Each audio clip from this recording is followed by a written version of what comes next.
moi, les déplacements dans la journée, même sans faire beaucoup de kilomètres, je pense que c'est entre 2 et 3 heures facilement.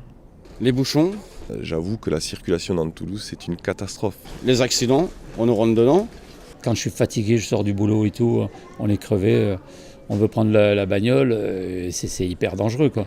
À la fois en campagne ou en ville, hein, c'est un peu partout. Hein. Parce que sur certaines choses, on nous fait les trucs, on n'a pas le droit de ceci, cela, nanana.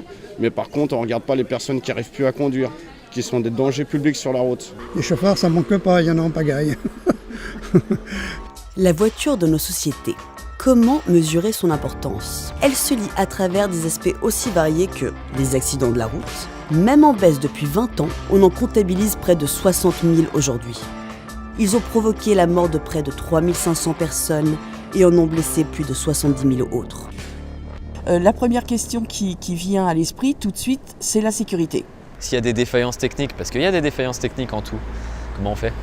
La technologie peut effectivement nous rendre service dans le domaine de la sécurité. Je n'ai pas confiance en cette technologie. Moi j'ai pas confiance, mais en même temps j'ai pas confiance dans les attractions de la fête foraine. Donc Je pense que ça créerait moins d'accidents. Il y aura certainement de temps en temps des bugs, mais bon, faut faire confiance à la modernité. Ça ne peut pas être plus accidentogène que la circulation actuelle que l'on connaît. Il est hors de question d'autoriser sur nos réseaux, dans nos rues, des véhicules autonomes insuffisamment sécures qui feraient soudain bondir la mortalité, la sinistralité routière. Qui dit accident, dit assurance. Les 41 millions de voitures assurées en France représentent un marché de 18,5 milliards d'euros de chiffre d'affaires, l'équivalent du PIB d'un pays comme le Népal. Ce monde sera moins risqué parce que dans 90% des cas, aujourd'hui, les accidents sont la cause d'une faute humaine. Tout ça doit être redondant, c'est-à-dire sa géolocalisation, il doit la déduire en croisant les informations données par un bon nombre de systèmes, 3, 4, 5, 6, qui soient des systèmes complètement différents, de telle manière que si l'un tombe en panne, on a d'excellentes chances qu'il y en a au moins un autre qui ne soit pas en panne et qu'il y en ait suffisamment pour avoir une information qui reste d'une excellente qualité et suffisamment précise. Automation can improve the safety of a vehicle because it avoids any human failure. Un accident, comment on fait là ? Je sais pas. Qui est en tort ? Voilà, tout ça. Je sais pas, c'est très complexe tout ça. Quid de la responsabilité du propriétaire du véhicule ou du véhicule lui-même. le problème c'est est-ce que ce sera le constructeur ? Est-ce que ce sera le programmeur ? Je serais quand même pas rassuré. J'aurais du mal à faire confiance à la machine. Honnêtement, laisser mon enfant seul dans une voiture qui sera guidée automatiquement. Ma grosse crainte, c'est d'être enfermé dans une voiture et ne plus pouvoir en sortir. On constate une sensibilité plus importante des conducteurs, des citoyens, à l'erreur matérielle plus qu'à l'erreur humaine. Je pense que c'est un changement de mentalité qui va s'opérer parce que, heureusement ou malheureusement, la machine se trompe moins que l'humain. Demain, les utilisateurs des véhicules autonomes n'auront vraisemblablement plus besoin de s'assurer. En cas d'accident d'une voiture autonome avec une personne, qui est responsable ? Est-ce que c'est le fournisseur d'accès Internet ? Est-ce que c'est le constructeur ? Est-ce que c'est le constructeur du logiciel ? Le fait que les véhicules soient autonomes va déporter le risque plus sur le système qui sera embarqué sur le véhicule plutôt que sur le conducteur. Autre source de revenus, mais cette fois pour l'État, les régions, les départements et les collectivités locales, les taxes sur les produits d'origine fossile et les contraventions de circulation et de stationnement, elles, représentent 10 milliards d'euros par an pour la taxe sur les produits fossiles et environ 2 milliards pour les contraventions, soit la somme annuelle de 12 milliards d'euros, l'équivalent du PIB d'un pays comme le Gabon. Il ne faut pas oublier une autre facture, celle des embouteillages qui s'élève aujourd'hui à 17 milliards d'euros, et encore plus à l'avenir, 22 milliards annoncés en 2030. Notre territoire est façonné par les infrastructures routières. Elles couvrent plus de 1,5 million d'hectares, soit 3% du territoire, et gagnent du terrain. L'équivalent d'un département comme le Val d'Oise a été recouvert en seulement 6 ans.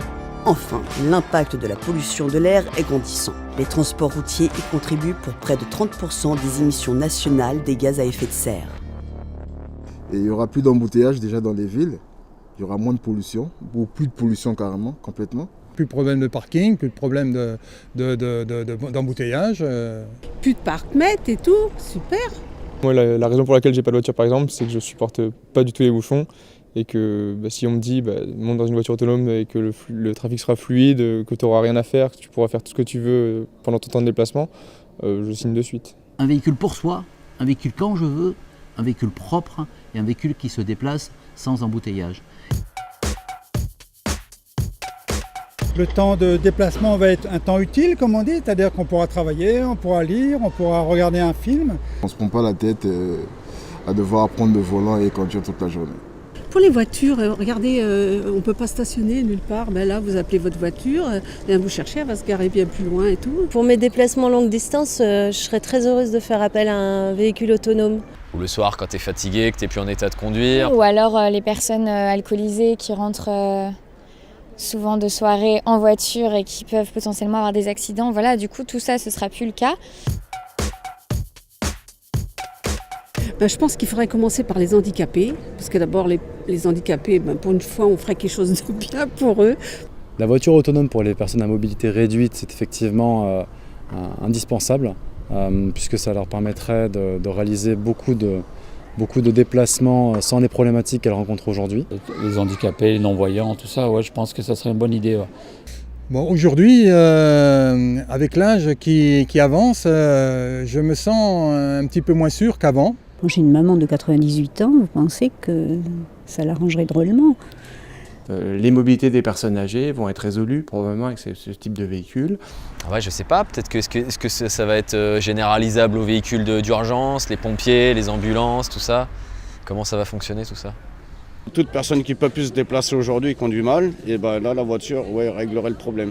J'ai un fils de 46 ans qui est handicapé, donc forcément j'utilise ma voiture pour moi et pour lui. Comme il est en fauteuil roulant, je plie le fauteuil roulant, je le replie, on s'en va quelque part, je le ressors, je le replie, je le range et moi je fatigue. Donc il est évident que dans l'avenir, une voiture qui soit fiable, voiture sans chauffeur, ça serait l'idéal. Et pour lui et pour moi qui vieillis aussi. Est-ce que vous vous sentez capable, d'ici à un avenir proche, de pouvoir, entre guillemets, vous désintoxiquer de ce plaisir de la conduite pour pouvoir essayer les véhicules autonomes? Faut voir. Moi, je suis très pilote, donc voilà quoi. Pour le moment, peut-être par la suite, comme j'aurais plus les capacités de conduire, oui, ça m'arrangerait. Mais pour le moment, je préfère conduire. Moi-même aimant conduire, je trouve que c'est encore un plaisir que d'être au volant d'une voiture. Et si un jour on nous interdit de rouler en voiture ancienne, c'est pas grave, je le ferai quand même. On va s'habituer, c'est comme tout, on s'est habitué au smartphone, on conduit bien avec maintenant. Personnellement, je n'ai pas forcément de plaisir à conduire, je trouve ça plutôt une contrainte que quelque chose de bénéfique. Moi, j'ai pas envie de renoncer à ma liberté de pouvoir conduire parce que c'est un gage de liberté et voilà, pour moi c'est important. La voiture, c'est quand même un objet, on aime bien le détenir. Je suis prêt, oui, à confier une partie de ma liberté à un robot s'il est bien programmé et s'il est fiable.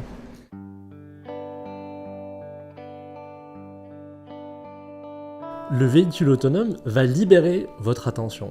Comment imaginez-vous ce temps libéré? Alors, je vois assez bien une machine à café. Qu'est-ce que je pourrais bien faire? Ça dépend ce qu'on a le droit de faire déjà. Est-ce que je peux avoir un lit? Je peux avoir une bibliothèque? Je peux avoir un bar? Une télé? Une bonne cafetière. Une connexion Wi-Fi, forcément. Pour notre travail, on pourrait faire peut-être les papiers, les trucs comme ça, qu'au lieu de passer du temps à la maison, on le ferait dans le véhicule pendant le temps de transport.